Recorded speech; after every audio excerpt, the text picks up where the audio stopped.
नमस्कार। आज म तपाईहरुलाई जेपीजी फाइललाई पीडीएफ मा कसरी कन्भर्ट गर्न सकिन्छ भनेर बिना सफ्टवेयर कुनै पनि सफ्टवेयर बिना अफलाइन पनि गर्न सक्नुहुनेछ।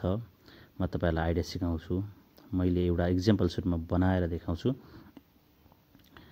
जस्तो मैले यहाँ बनाइराखेको एउटा फाइल छ हेर्नुस् है। जस्तै यहाँ म एउटा कम्प्युटरमा गएँ, कम्प्युटरमा गएर यहाँ भित्र राखेको एउटा फाइल देखाउन चाहन्छु। यो एउटा नर्मल्ली पीडीएफ फाइललाई ओपन गर्छु है। यो एक किसिमको पीडीएफ फाइल हो है। यो एडिटेबल हुन्छ, हजुरलाई थाहा छ। तर यो हाम्रो टेक्स्टलाई पीडीएफ मा बनाएको हो।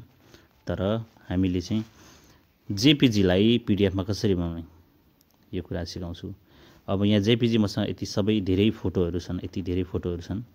यो फोटोहरुलाई पीडीएफ मा बनाउँदाखेरि हामीले अफलाइनबाट बनाउने अवस्थामा यिनीहरुलाई कसरी बनाउने भनेर यो भिडियोमा म तपाई सबैलाई बताउने छु। भिडियोलाई सुरुदेखि अन्त्यसम्म स्किप नगरी ध्यान दिएर सुन्नु होला। मैले यहाँ यो फाइललाई सबैलाई सिलेक्ट गरे, त्यसपछि प्रिन्ट अप्सनमा जान्छु। प्रिन्ट अप्सनमा जान्छु, सिलेक्ट राइट क्लिक गर्ने अनि प्रिन्ट अप्सनमा जाने।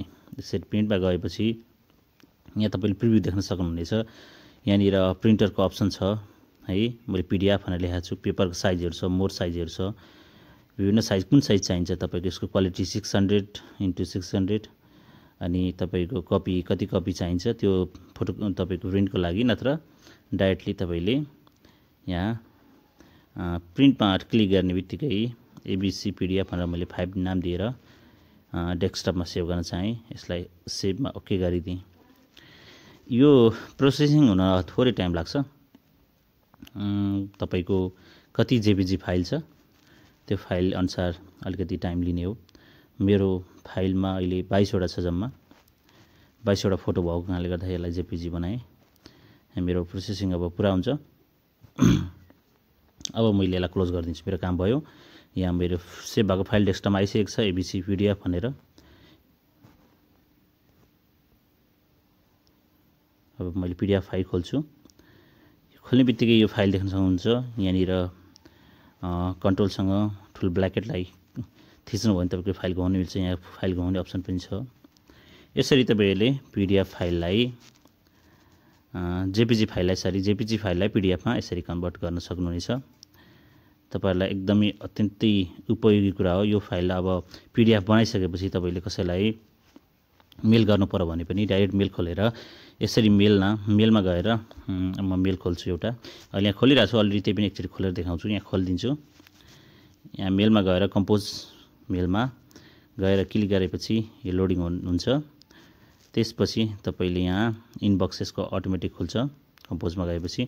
अनि पठाउने व्यक्तिको इमेल फ्रम देखि कसलाई टु कसलाई अनि सब्जेक्ट लेख्नुस् र तपाईले यसरी मैले नर्मली लेखिदिए।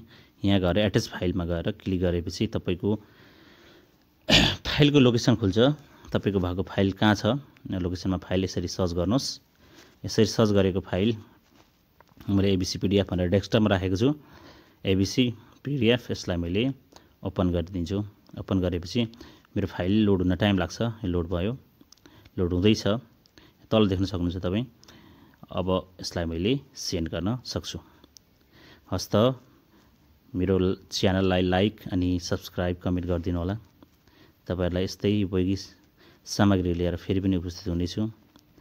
हस्त तपाईहरुको मायाको अपेक्षा गर्दै आजलाई बिदा हुन्छु। धन्यवाद।